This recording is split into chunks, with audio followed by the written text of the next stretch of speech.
بسم اللہ الرحمن الرحیم رب اشرح لی صدری ویسر لی امری واحلل عقدۃ من لسانی یفقہوا قولی رضیت باللہ ربا وبالاسلام دینا وبمحمد صلی اللہ علیہ وسلم نبیا ورسولا۔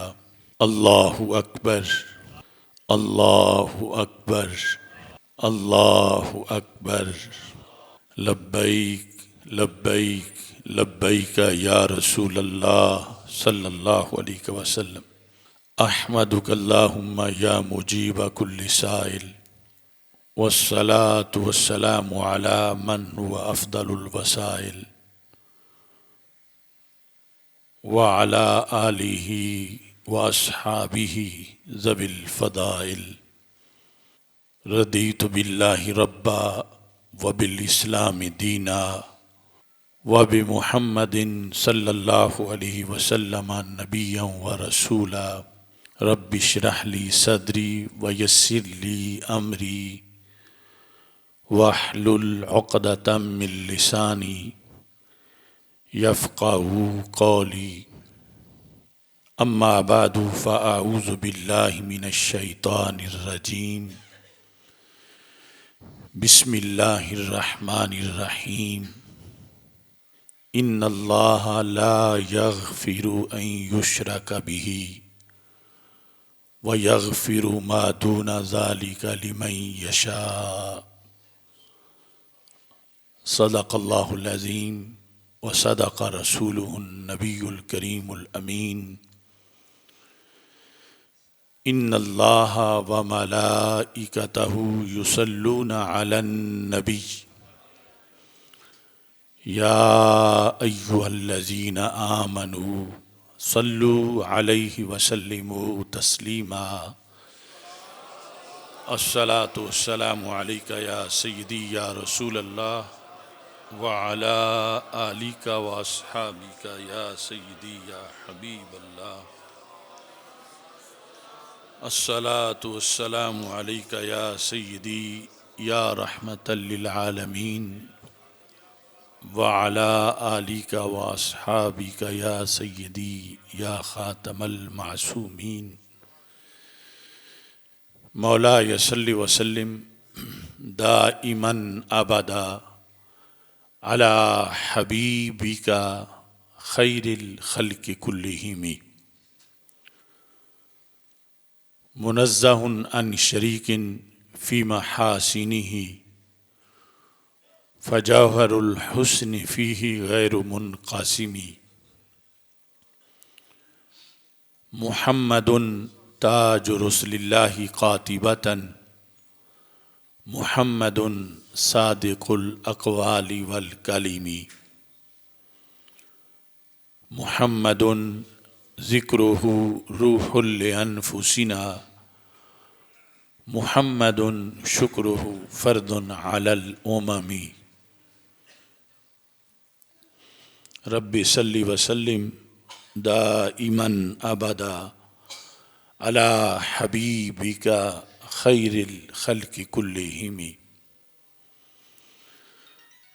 خدایا بحق بنی فاطمہ کہ بر قول ایماں کنی خاتمہ، اگر دعوتم رد کنی ور قبول، منو دست و دامان آل رسول صلی اللہ علیہ وسلم۔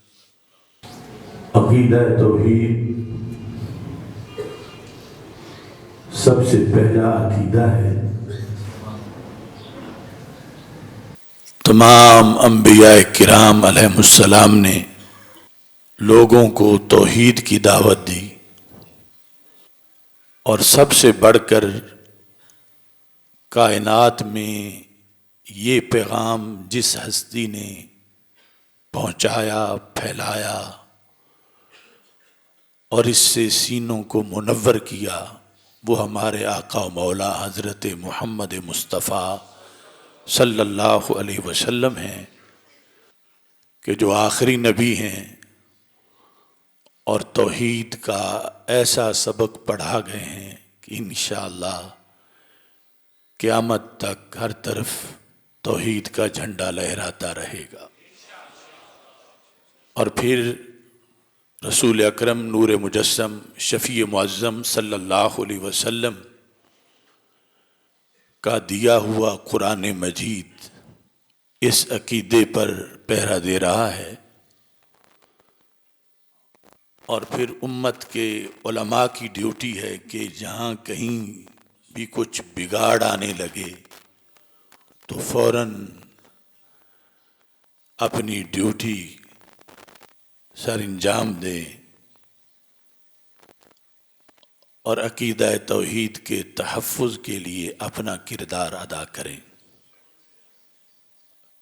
رب ذوالجلال کے فضل اور توفیق سے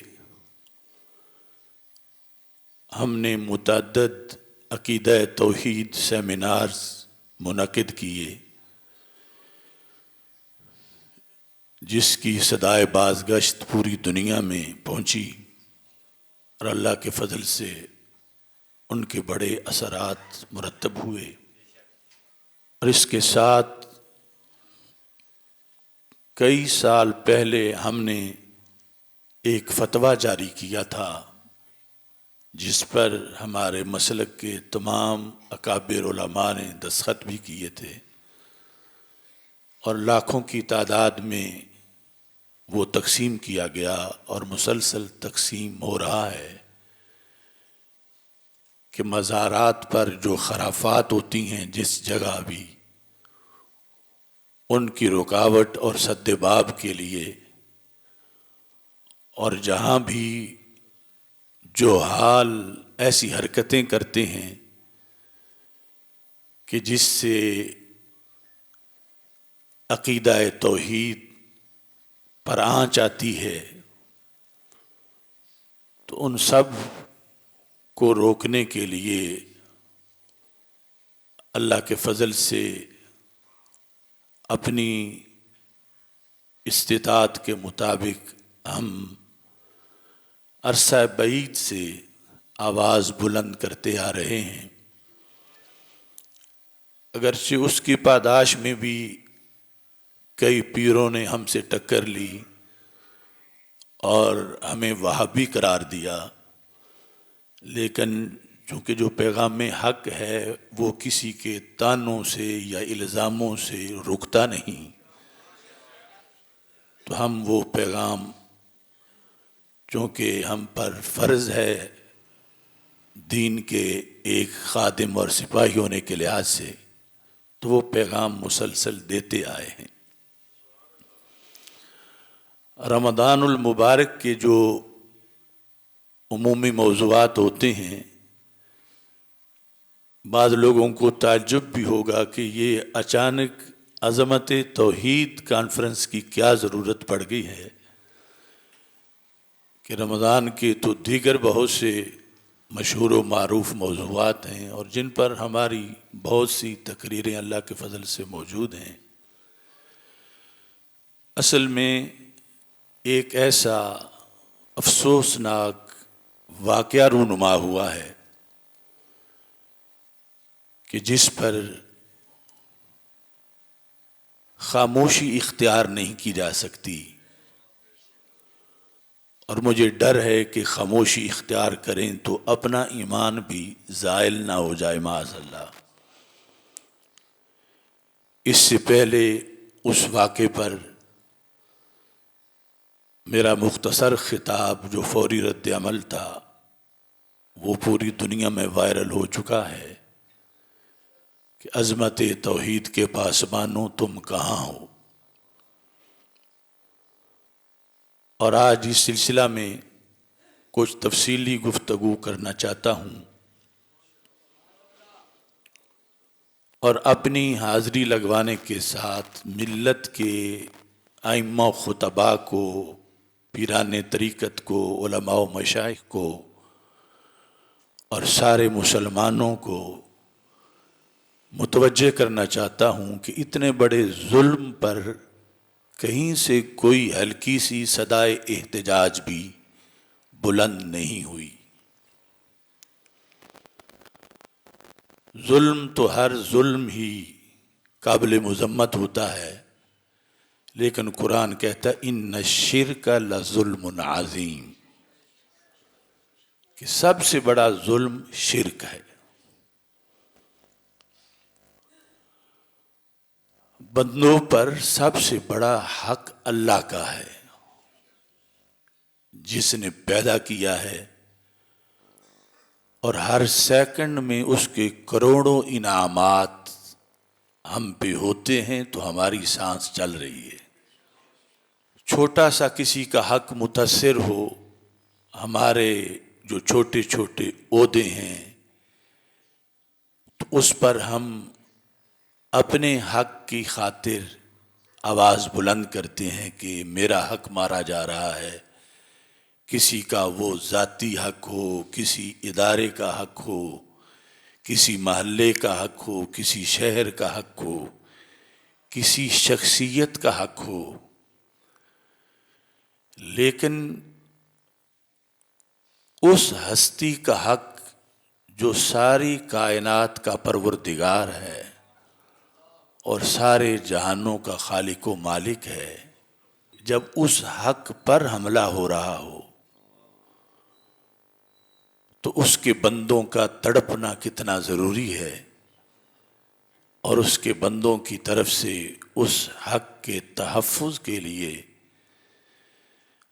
اپنے آپ کو پیش کرنا کتنا ضروری ہے۔ وہ تو غنی عن العالمین ہے، سارے جہانوں سے بے نیاز ہے، ہم میں سے کسی کا محتاج نہیں، اور وہ کن کہے تو سب کچھ ہو جاتا ہے۔ لیکن اس نے مخلوقات کے طبقات بنائے ہوئے ہیں، پھر بعض مخلوقات کو بعض پر افضلیت دی ہوئی ہے، اور پھر ہمیں تو ساری امتوں سے افضل قرار دیا ہے، اور پھر جس کی جتنی شان ہو اس کا اتنا امتحان بھی ہوتا ہے۔ اور یہ دیگر حکمتوں کے علاوہ اس لیے بھی ہے کہ مخلوق کو یہ بتایا جاتا ہے کہ انہیں یہ شان بلا وجہ نہیں دی گئی، یہ اتنے بڑے کردار والے ہیں کہ انہیں سردار بنایا گیا ہے۔ جو واقعہ پیش آیا ہے وہ 7 شریف کے اندر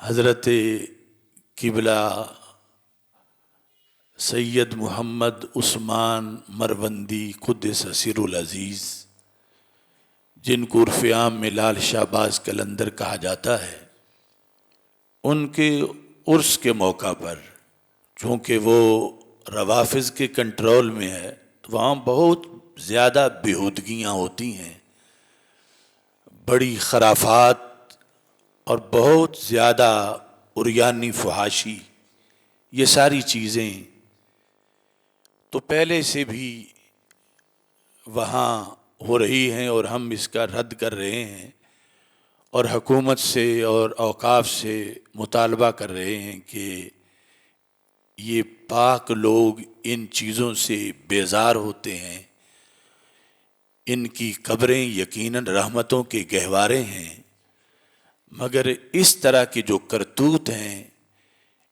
ان کا زندگی بھر ان سے کوئی تعلق نہیں تھا، نہ ان کی یہ تعلیمات ہیں، وہ ان خرافات کو روکتے رہے اور لوگوں کو سنت اور شریعت کا پابند بناتے رہے۔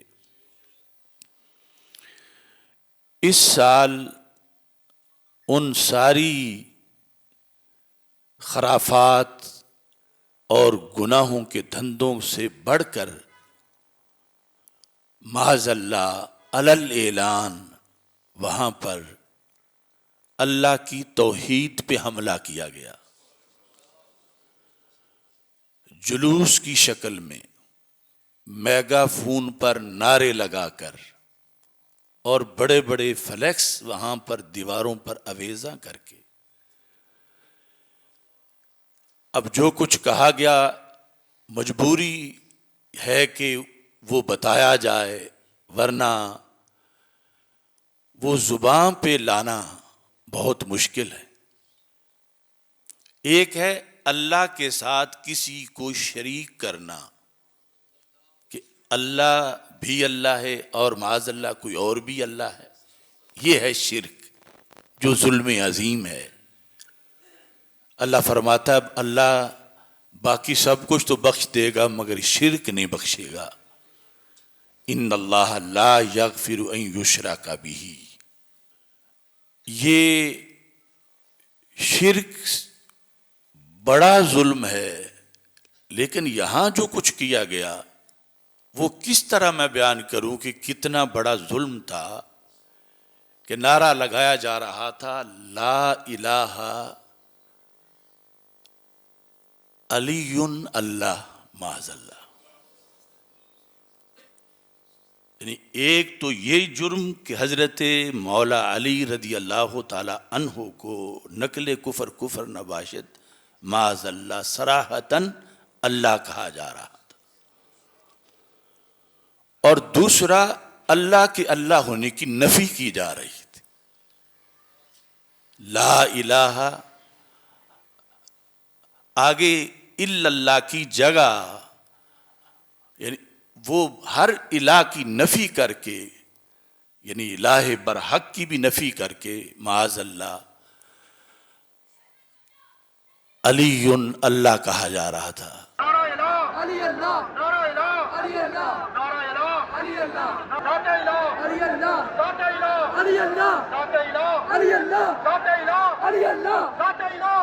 معاذ اللہ، اور پھر یہ نعرہ لگایا جاتا کہ ذات الہ علی اللہ معاذ اللہ، اور اس کے بینر لگائے ہوئے تھے جو مین گیٹ کے اوپر بڑی فلیکس ہے اس پر یہ لکھا ہوا تھا۔ یہ سب کچھ میڈیا پہ، سوشل میڈیا پہ موجود ہے۔ اور پھر یہ خاص قسم کے لباس پہنے ہوئے جن کی ٹوپیوں پر بھی علی اللہ لکھا ہوا تھا، وہ لوگ جلوس نکال رہے تھے اور نعرے لگا رہے تھے۔ توحید کی سلطنت کے اندر اتنا بڑا کفر و شرک، اور اس پر اتنی بڑی خاموشی، اس پر کتنے آنسو بہائے جائیں۔ چھوٹے چھوٹے طبقات کے حقوق اور ان کی جنگ اور ان کے لیے احتجاج، اور جو مالک الملک ہے معاذ اللہ اس کی الوہیت کا انکار، اور پھر ایک غیر اللہ یعنی جو اللہ کے ایک عظیم بندے ہیں ان کے بارے میں غلو کرتے ہوئے ان پر لفظ اللہ کا اطلاق، یہ شرک صریح ہے اور رب ذوالجلال کے حق پر بہت بڑا حملہ ہے۔ بخاری شریف میں حدیث نمبر 2856 میں ہے، حضرت معاذ رضی اللہ تعالیٰ عنہ کہتے ہیں کنت ردف النبی صلی اللہ علیہ وسلم، کہ میں سواری پر، اور وہ دراز گوش تھا گدھا مبارک جس کا نام عفیر تھا، کہتے میں سرکار دو عالم صلی اللہ علیہ وسلم کے پیچھے بیٹھا تھا، تو نبی اکرم صلی اللہ علیہ وسلم نے فرمایا یا معاذ هل تدری ما حق اللہ علی عبادی، تم جانتے ہو کہ اللہ کے بندوں پر حق کیا ہے؟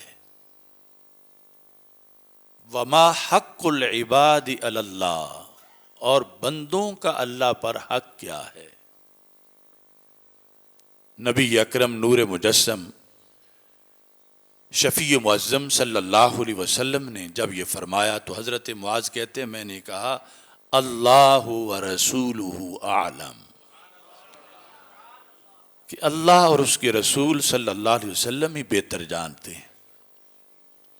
تو میرے آقا صلی اللہ علیہ وسلم نے فرمایا فإن حق اللہ علی العباد ان یعبدوہ ولا یشرکوا بہ شیئا،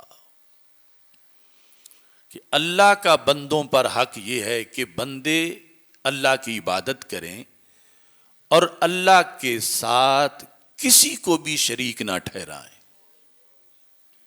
نکرہ تحت النفی ہے، شیئا، کسی کو بھی، اللہ کے ساتھ کسی کو بھی، خواہ وہ کائنات کا کوئی منظر ہو، وہ چاند ستارے ہوں، خواہ وہ مقدس ہستیاں ہوں، خواہ وہ پتھر ہوں، بت ہوں، کسی کو بھی اللہ کے ساتھ شریک نہ ٹھہرایا جائے۔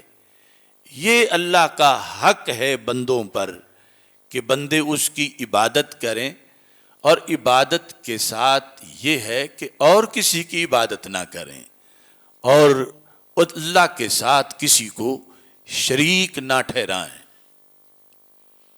اب یہ حدیث بخاری کے اندر واضح طور پر بتایا گیا کہ اللہ کا بھی حق ہے اور وہ سارے حقوق سے بڑا حق ہے، اور اس حق پہ پہرا دینا سب سے بڑا جہاد ہے۔ اور دوسری طرف رسول اکرم صلی اللہ علیہ وسلم نے فرمایا وَحَقُّ الْعِبَادِ عَلَى اللَّهِ، بندوں کا جو اللہ پر حق ہے، یہ تقابل کے طور پر لفظ حق بول دیا گیا، ورنہ اللہ پر کچھ بھی واجب نہیں، کچھ بھی لازم نہیں، وہ جو بھی دیتا ہے اس کا فضل و کرم ہے۔ تو اللہ کا بندوں کا اللہ پر حق، یہ جو لفظ بولا گیا وہ کیا ہے؟ فرمایا اللہ یعذب من لا یشرک بہ شیئا، کہ جو شرک نہ کرے اللہ اس کو ہمیشہ جہنم میں نہیں رکھے گا۔ صرف مشرک ہی جہنم میں ہمیشہ رہے گا، باقی بندوں کا اللہ پر یہ حق ہے، یعنی یہ اللہ کی مہربانی ہے کہ جس نے کلمہ پڑھا ہے، مشرک نہیں، توحید پرست ہے، وہ رب ویسے چاہے تو ویسے ہی بخش دے اور اس کو جنت دے دے، اور اس کو جہنم بھیج کر کچھ وقت کے لیے عذاب دے اور پھر اس کو جنت دے دے۔ ہمیشہ طور پر توحید والے کو جہنم میں نہیں رکھا جائے گا، صرف کافر و مشرک کو ہمیشہ کے لیے جہنم میں رکھا جائے گا، اور توحید پرست کو بالآخر جنت جو ہے وہ عطا کر دی جائے گی۔ نبی اکرم نور مجسم شفیع معظم صلی اللہ علیہ وسلم نے اپنا دنیا میں آنے کا مقصد بیان کرتے ہوئے ارشاد فرمایا، جو کہ صحیح بخاری میں یہ فرمان بھی رسول اکرم صلی اللہ علیہ وسلم کا موجود ہے۔ فرمایا کہ مجھے یہ حکم دیا گیا ہے ان اقاتل الناس حتی یقولوا لا الہ الا اللہ، کہ میں لوگوں کے خلاف جہاد کروں یہاں تک کہ وہ اس بات کے قائل ہو جائیں، دل سے مان جائیں کہ اللہ کے سوا کوئی معبود نہیں ہے۔ اتنا بڑا مشن ہے عقیدہ توحید، اور اس پہ پہرا دینا اتنا بڑا فریضہ ہے، اور پھر یعنی یہ معاذ اللہ کوئی مذاق نہیں، جس طرح ان ناہنجار لوگوں نے وہاں یہ کیا اور انہیں پتہ ہی نہیں کہ وہ اس لفظ سے جو انہوں نے بولا کتنے گہرے جہنم میں جا گرے۔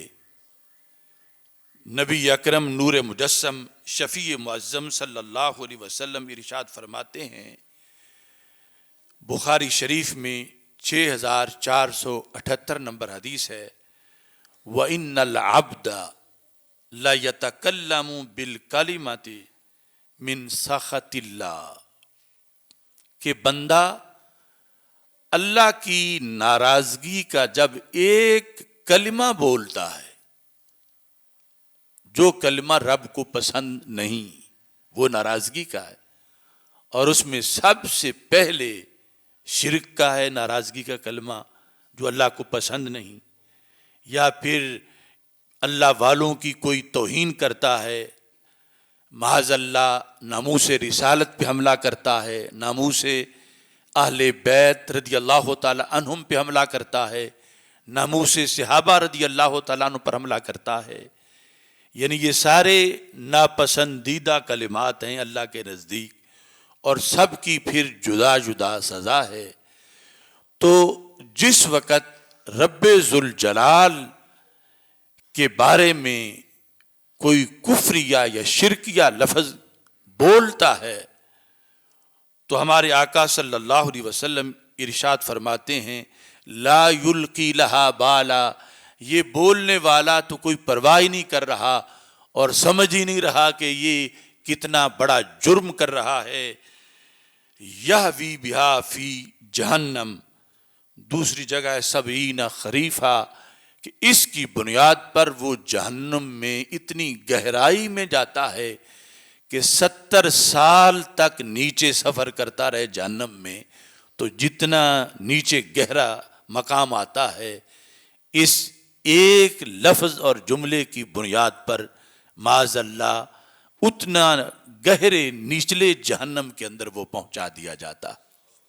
خالق کائنات جل جلالہ نے قرآن مجید برہان رشید کے اندر پہلی قوموں کے لحاظ سے جو احکام بیان کیے، اللہ تعالیٰ ارشاد فرماتا ہے سورہ المائدہ کے اندر آیت نمبر 17 ہے، یہ اللہ کے ساتھ کسی کو شریک ٹھہرانے میں اگر کوئی یہ سمجھے کہ معاذ اللہ میں بت کو شریک ٹھہراؤں تو پھر تو بڑا جرم ہے، اور اگر کسی مقدس ہستی کو ٹھہراؤں تو شاید کچھ گنجائش ہے، تو یہ بہت بڑی غلط فہمی ہے، چونکہ وہ مقدس ہستیاں تو خود توحید کی علمبردار ہیں، اور توحید کے کسی دشمن کو وہ کوئی رعایت دینے کی حق میں ہی نہیں۔ قرآن مجید برہان رشید میں مائدہ کے اندر آیت نمبر 17 ہے لَقَدْ كَفَرَ الَّذِينَ قَالُوا إِنَّ اللَّهَ هُوَ الْمَسِيحُ ابْنُ مَرْيَم،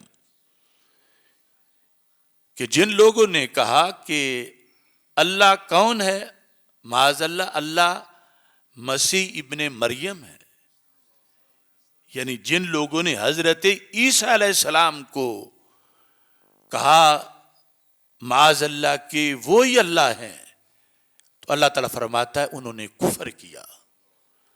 اب یہ نہیں دیکھا جائے گا کہ عیسیٰ علیہ السلام تو بڑی ہستی ہیں تو ان کو کچھ ایسا کہنے والوں کو چھوٹ دے دی جائے، بلکہ ان کو پکا مشرک و کافر قرار دیا گیا، کیونکہ اللہ کے ساتھ کسی کو بھی شریک نہیں ٹھہرایا جا سکتا۔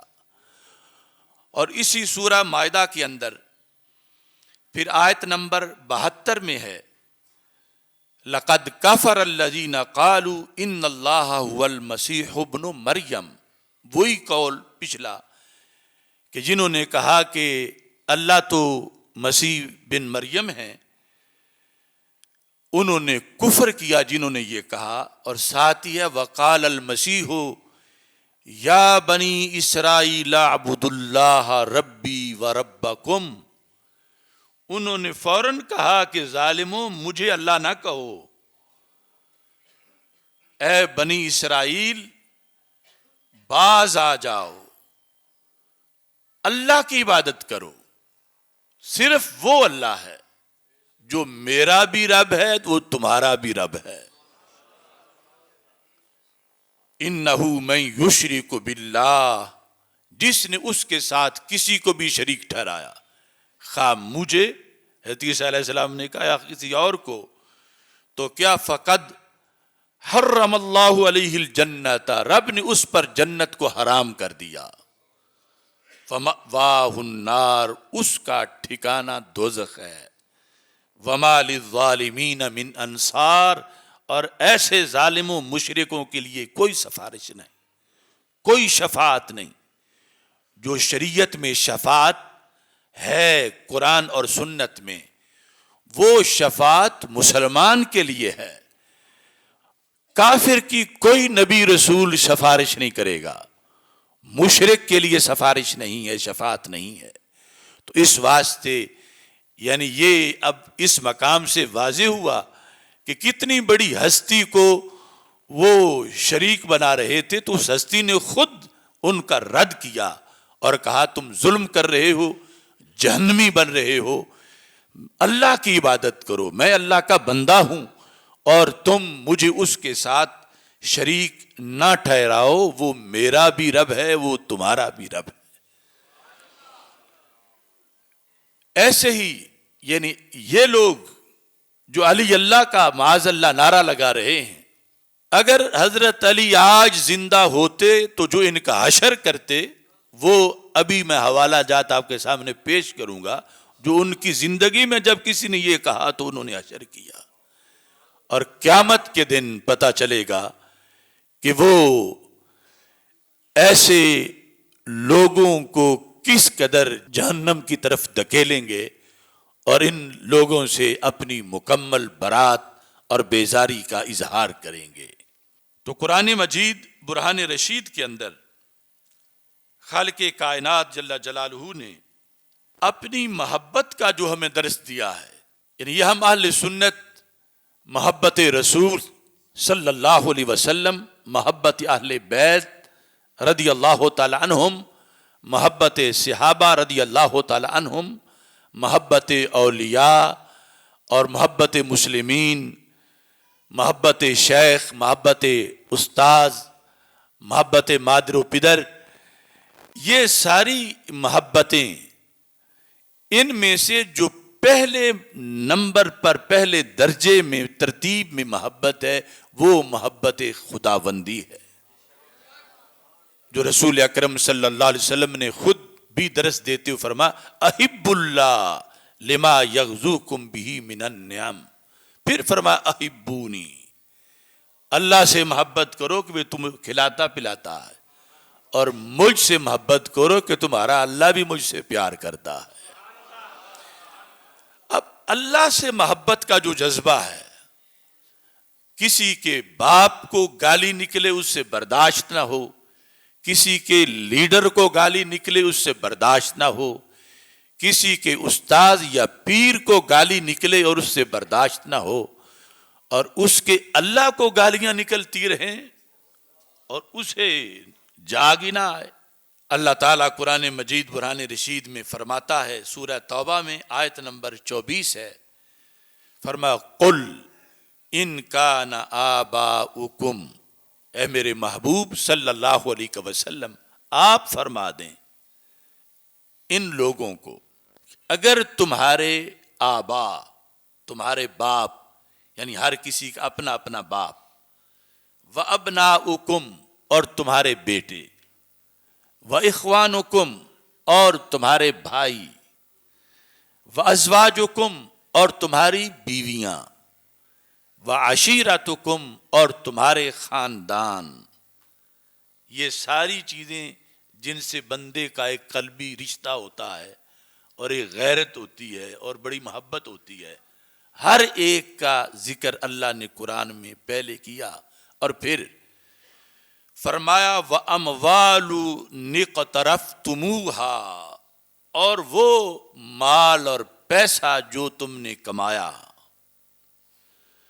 وَتِجَارَةٌ تَخْشَوْنَ كَسَادَهَا، اور وہ تجارت اور سودا جس میں مندے کی تمہیں فکر لگی رہتی ہے کہ کہیں نقصان نہ ہو جائے، وَمَسَاكِنُ تَرْضَوْنَهَا، اور وہ کوٹھیاں اور بنگلے جن کو بڑا تم پسند کرتے ہو، اپنی رہائشیں، یہ ساری چیزیں اکٹھی کر کے بیان کر کے فرمایا اگر یہ ساری چیزیں احب الیکم من اللہ، یہ ساری چیزیں، رشتے اور یہ چیزیں تمہیں اللہ سے زیادہ پیاری ہوں، تو پھر عذاب کا انتظار کرو.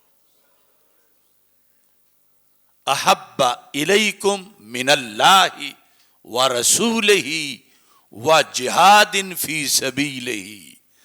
اگر تمہارے باپ، تمہارے بیٹے، تمہارے بھائی، تمہاری بیویاں، تمہارے کنبے، تمہاری تجارتیں، تمہارے بنگلے، یہ ساری چیزیں تجھے اللہ اور اس کے رسول صلی اللہ علیہ وسلم اور اللہ کے رستے کے اندر جہاد کرنے کے مقابلے میں یہ زیادہ پیارے ہیں جن چیزوں کا ذکر کیا گیا.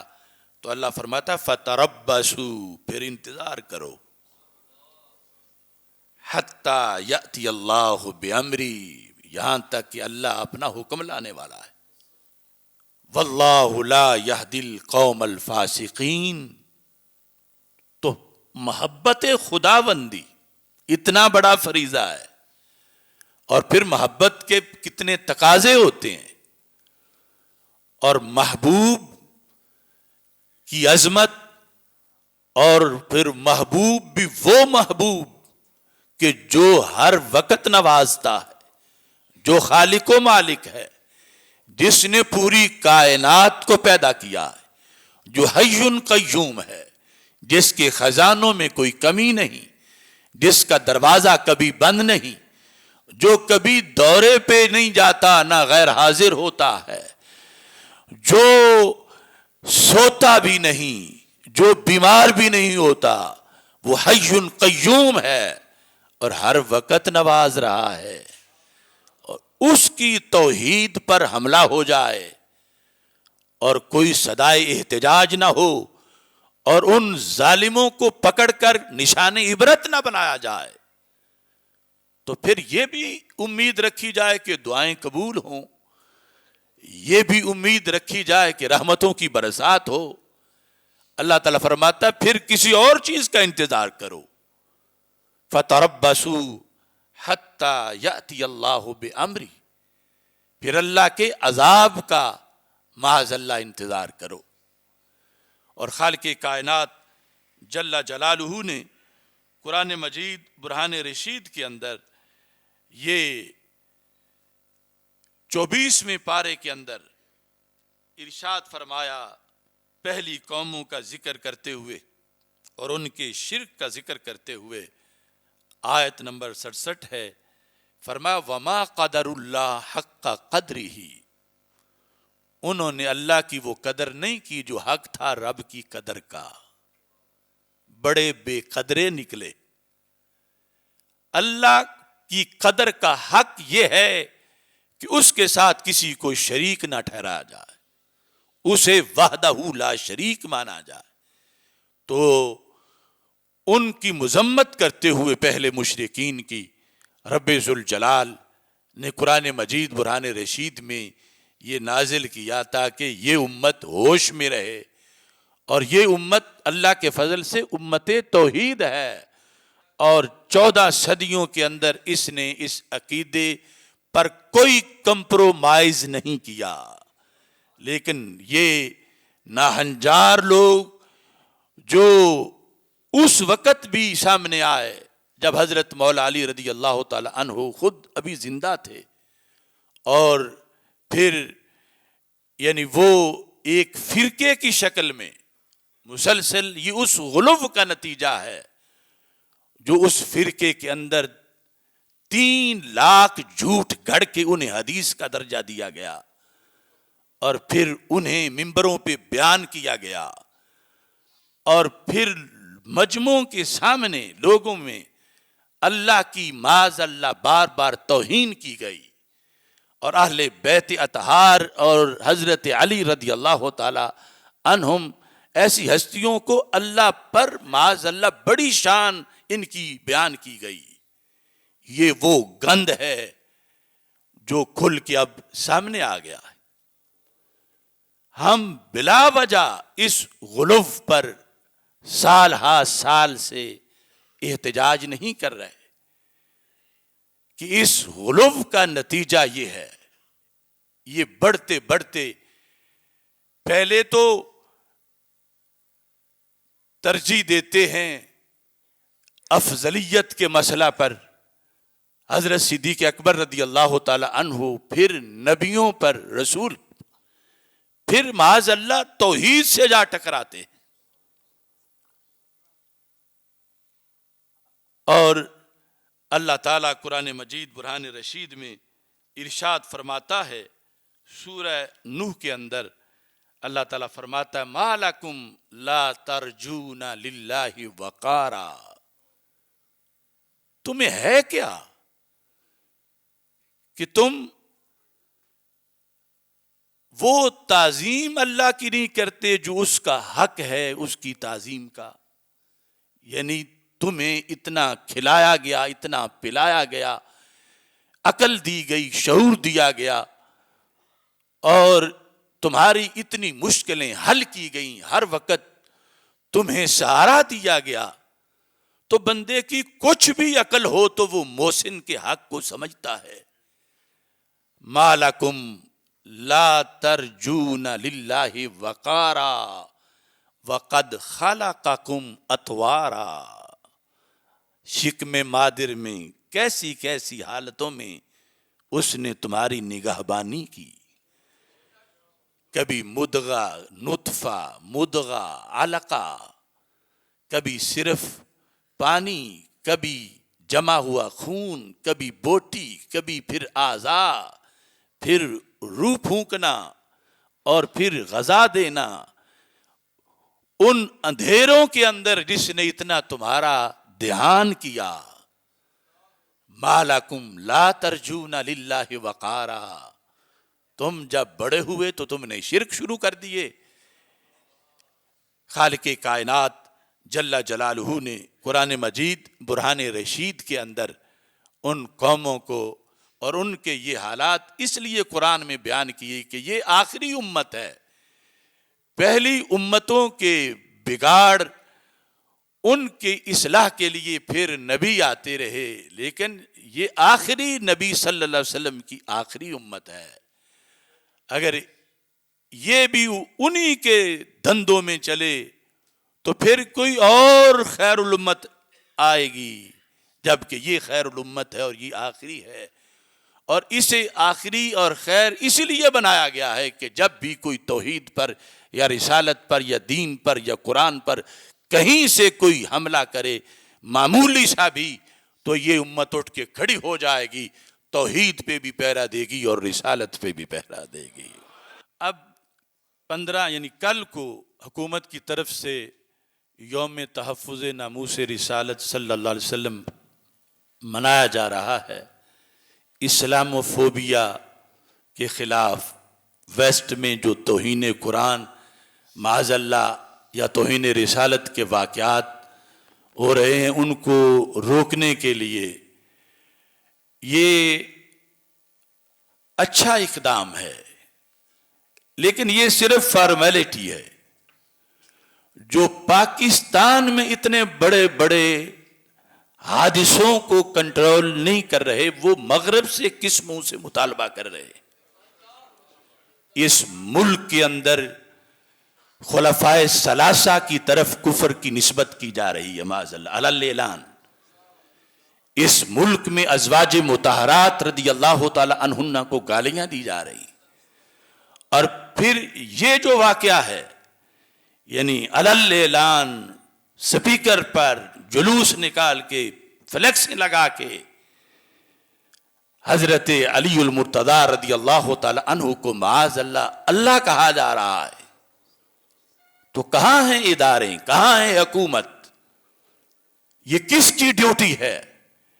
انہیں پکڑنا اور پھر انہیں وہ سزا دینا جو سزا خود حضرت علی المرتضی رضی اللہ تعالی عنہ نے دی تھی. چونکہ میں یہ کئی بار بیان کر چکا ہوں کہ ہمارے آقا صلی اللہ علیہ وسلم نے ایک خبر دی تھی غیب کی، یا علی فی کا مثل من عیسیٰ علیہ السلام. علی تمہارے اندر ایک جھلک حضرت عیسیٰ علیہ السلام والی ہے. یہ اور کسی صحابی کو سرکار نے نہیں کہا، یہ خاص طور پر حضرت علی رضی اللہ تعالیٰ عنہ کو کہا. فرمایا عیسیٰ علیہ السلام والی جھلک یہ ہے کہ ان کے بارے میں دو قسم کے لوگ جہنم میں گئے، ایک ان سے بغض کرنے والے اور دوسرے ان سے غیر شرعی محبت کرنے والے۔ احبتہ النصارى وابغضتہ الیہود، نصارہ نے ان سے محبت کا دعویٰ کیا اور محبت کرتے کرتے معاذ اللہ کہنے لگے یہ تو اللہ کے بیٹے ہیں، تو جہنم گئے۔ اور دوسرے یہود تھے، وہ بغض انہوں نے کیا کہ یہاں تک کہ پاک مریم رضی اللہ تعالی عنہا پر بھی انہوں نے الزام لگا دیا بغض عیسیٰ علیہ السلام میں۔ تو فرمایا علی تمہارے لحاظ سے بھی دو ٹولے جہنم میں جائیں گے، ایک تمہارے بغض والا اور دوسرا غیر شرعی محبت والا، تمہاری محبت میں حدیں پھلانگنے والا۔ تو حضرت مولا علی رضی اللہ تعالیٰ عنہ نے خود اپنی زبان سے کہا یہلک فی رجلان یا یہلک فی اثنان، میرے بارے میں جیسے میرے نبی علیہ السلام نے فرمایا ہے، میں اعلان کرتا ہوں کہ ایسے دو دھڑے ہوں گے جو میری وجہ سے جہنم میں جائیں گے۔ اب یہ حضرت مولا علی رضی اللہ تعالی عنہ کی خلافت کا زمانہ تھا۔ یہ پہلے میں حوالہ جات شیعوں کی کتابوں سے پیش کر رہا ہوں، یہ رجال کشی ہے، یعنی جو روافظ کی بنیادی کتابوں میں ہے۔ یہاں صفحہ نمبر 323 پر عبداللہ بن سبا کے حالات لکھے ہوئے ہیں۔ عبداللہ بن سبا کے حالات جلد نمبر 1، اور یہ بھی اپنے طرف سے حب علی کا بڑا علمبردار تھا۔ عبداللہ بن سبا جو ہے، حضرت امام ابو جعفر وہ کہتے ہیں کہ ان عبداللہ بن سبا کانا یدعی النبوۃ، وہ نبوت کا دعوے دار تھا۔ وَيَزْعُمُ أَنَّ أَمِيرَ الْمُؤْمِنِينَ علیہ السلام هُوَ اللَّهُ تعالی معاذ اللہ، اور اس کا یہ دعویٰ تھا کہ حضرت علی اللہ ہیں اور میں اس اللہ کا نبی ہوں۔ تو یہ ابن سبا کی تحریک ہے جو تحریک غلو ہے، اور یہاں تک کہ حضرت علی رضی اللہ تعالی عنہ کو اللہ کہنے کے دعوے دار ہیں، اور پھر جو نہ کہے اسے گستاخ کہتے ہیں، اسے مقصر کہتے ہیں کہ یہ شان علی میں کمی کر رہا ہے، جو حق ہے وہ بیان نہیں کر رہا، علی کو معاذ اللہ اللہ کہو، اور جو نہیں کہتا اس پہ فتوے لگاتے ہیں۔ اچھا، جب اس نے ایسا کہا فبلغ ذلک امیر المومنین، حضرت مولا علی رضی اللہ تعالی عنہ تک اس جھوٹے محب کی بات پہنچ گئی۔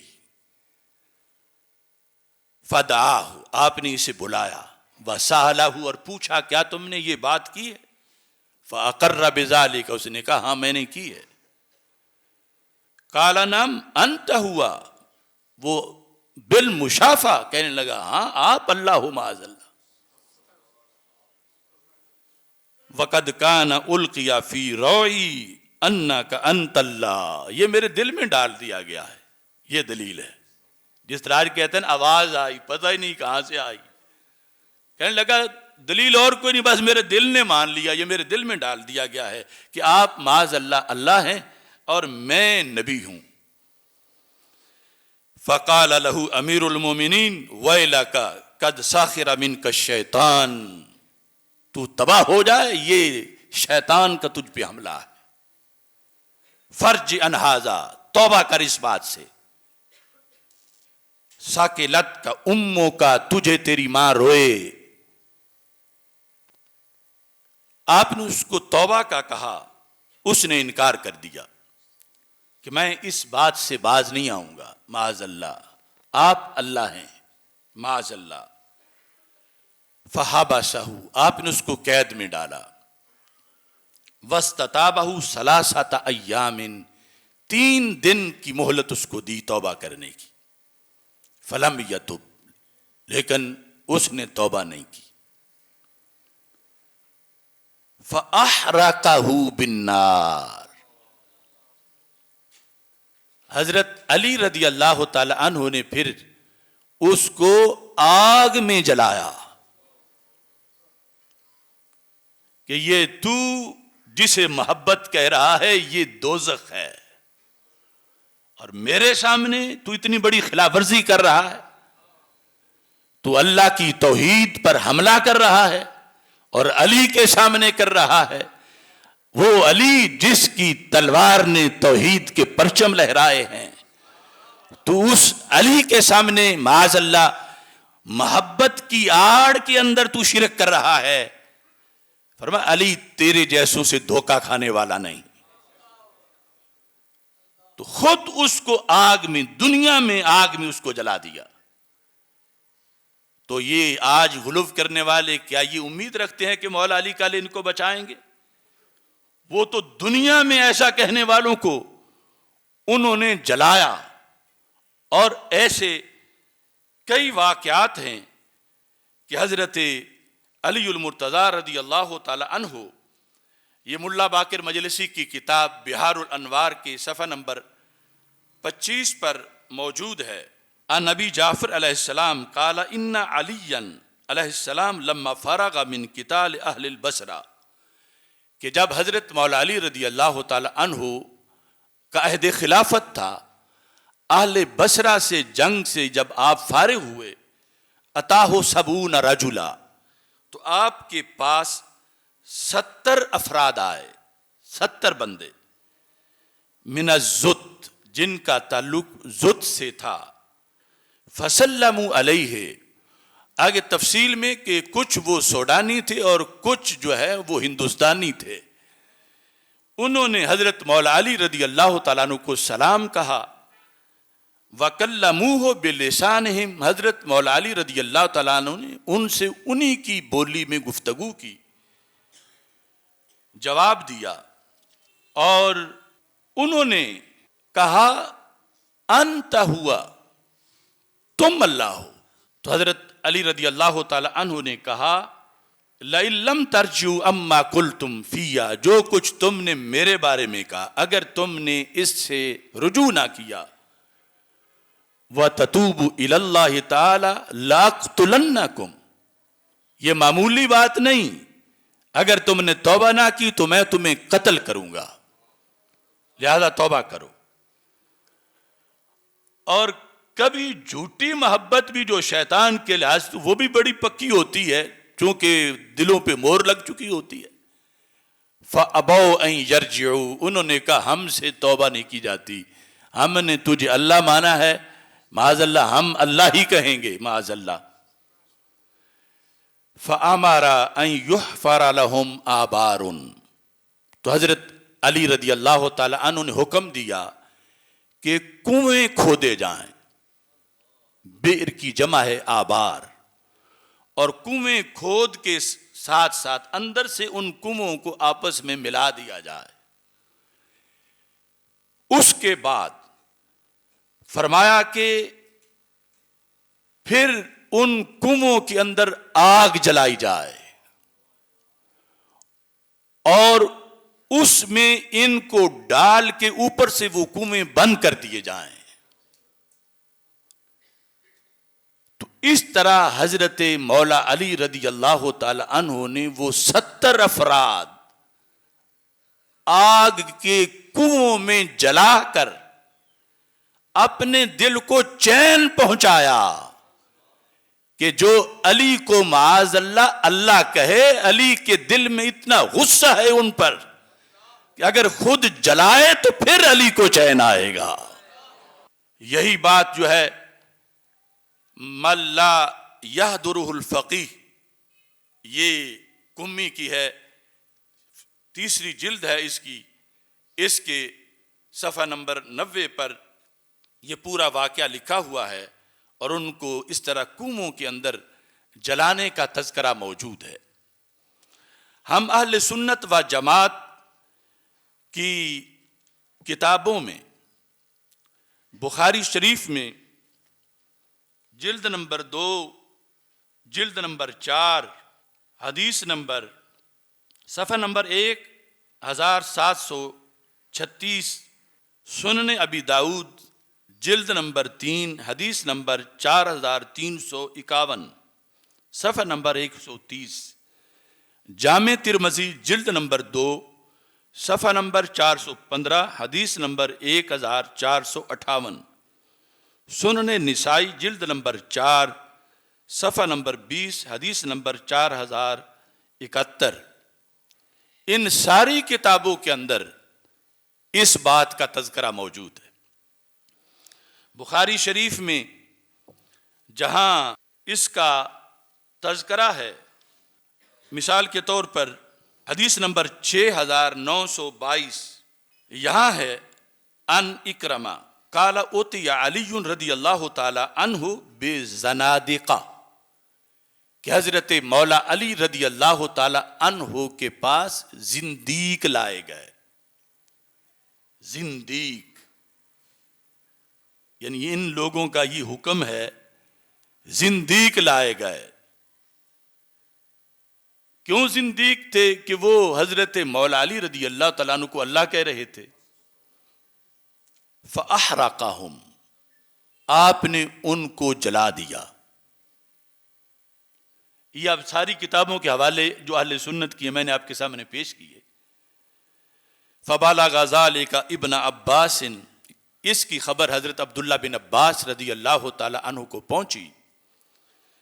فَقَالَ لَوْ كُنْتُ أَنَا لَمْ أُحْرِقْهُمْ لِنَهْيِ رسول اللہ صلی اللہ علیہ وسلم لا تعذبوا بعذاب اللہ ولا قتلتهم۔ حضرت عبداللہ بن عباس نے کہا چلو جو انہوں نے کیا ان کی اپنی بصارت اور فقہی سوچ تھی، اگر میں ہوتا تو میں انہیں مشورہ دیتا کہ انہیں جلاؤ نہیں بلکہ ان کو قتل کر دو، چونکہ آگ کا عذاب اللہ دیتا ہے۔ تو کہتے ہیں میں نے رسول اکرم صلی اللہ علیہ وسلم سے ایسے لوگوں کے بارے میں سنا ہے۔ اب یہ حدیث یعنی قطعی ہے جو بار بار ان ساری کتابوں میں آئی ہے۔ کیا سنا ہے؟ کہ من بدل دینہ فاقتلوہ، کہ جو بندہ دین اسلام سے پھر جائے، اس دین کو بدل دے، اس سے ہٹ جائے، تو اس کو قتل کر دو۔ ظاہر ہے کہ حکم تو حکام کے لیے ہے۔ یہ اب ہمارا اور ویسٹ کا ابتدائی جھگڑا ہے۔ ان کے نزدیک فریڈم جو ہے اس کے لحاظ سے یہ بھی فریڈم ہے کہ بندہ مسلمان رہے یا یہودی بن جائے یا کرسچن بن جائے یا سکھ بن جائے، کہتے ہیں اس کی چوائس ہے، اس کی مرضی ہے، تم اس کو روک نہیں سکتے۔ مگر ہمارے آقا حضرت محمد مصطفیٰ صلی اللہ علیہ وسلم کا فرمان ہے اپنی امت کے حکمرانوں کو اور اپنی امت کو کہ من بدل دینا فاقتلوہ، یعنی یہ صحیح بخاری شریف اور دیگر ہزاروں کتابوں کے اندر موجود۔ تو اس پر حضرت عبداللہ بن عباس رضی اللہ تعالی عنہ فرمانے لگے وہ زندہ تو نہیں رہ سکتے۔ حضرت مولا علی رضی اللہ تعالیٰ عنہ کو جو غصہ تھا انہوں نے تو جلا دیا۔ فرمایا کہ ایسے لوگوں کو قتل کیا جائے۔ لہذا ہمارا حکومت پاکستان سے مطالبہ ہے، آپ کا مطالبہ ہے نا؟ ہمارا یہ حکومت پاکستان سے مطالبہ ہے کہ میڈیا پر واضح وہ لوگ نظر آ رہے ہیں، سوشل میڈیا پر وہ کلپ وائرل ہو چکا ہے، ان لوگوں کو پہچان کر ان کو وہی سزا دی جائے جو سزا رسول اکرم صلی اللہ علیہ وسلم نے معین فرمائی ہے۔ اب یہ سب سے بنیادی، ہر ایک کے مطالبات میں سے سب سے بنیادی مطالبہ ہے، اور اس کے لحاظ سے ہم جب ذکر کرتے ہیں تو پھر لوگوں کو شکایت ہوتی ہے۔ اب یہ آواز کس نے بلند کرنی ہے؟ اتنا بڑا ظلم ہو جائے، خطرہ ہے کہ کہیں زمین نہ پھٹ جائے، خطرہ ہے کہ کہیں عذاب نہ آ جائے کہ یہ بتوں کا دیش نہیں، یہ توحید کا ملک ہے اور اس کے اندر یہ سب کچھ ہو رہا ہے۔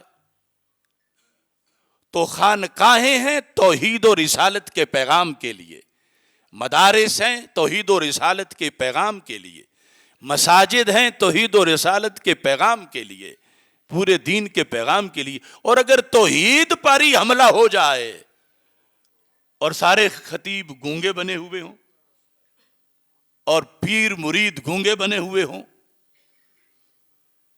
تو پھر تقاضا جو دین کا ہے، یعنی یہ تو ہنگامی موضوع تھا کہ ہر طرف سے پورے ملک میں ہر چھوٹی بڑی مسجد سے یہ آواز بلند ہوتی کہ ہمارے اللہ کی توحید کا انکار کیا گیا ہے اور اعلانیہ شرک کیا گیا ہے، لہذا اگلی نماز سے پہلے پہلے ایسے لوگوں کو پکڑ کے قتل کیا جائے۔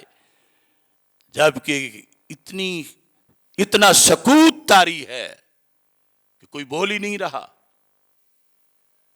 اور اس کی وجہ وہی غلو ہے جس کو محبت اہل بیت رضی اللہ تعالی عنہم کی رنگ دیا گیا ہے، اور وہ دن رات ایسے کام کر رہے ہیں، اور ہم جو روکتے ہیں ہمیں گستاخ بنا رہے ہیں۔ اب جنہوں نے حضرت عیسیٰ علیہ السلام کو ابن اللہ کہا، وہ خود محب عیسیٰ کہہ رہے، دوسروں کو گستاخ کہہ رہے تھے۔ آج وہ روافض کا طبقہ تو دن رات یہ توہینیں کر ہی رہا ہے۔ معاذ اللہ، کبھی استغفر اللہ، اللہ تعالیٰ کو معاذ اللہ معاذ اللہ معاذ اللہ حضرت سیدہ فاطمہ رضی اللہ تعالی عنہا کہ جوڑوں،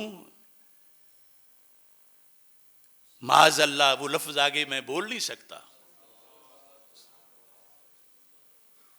وہ دن رات یہ باتیں کر رہے ہیں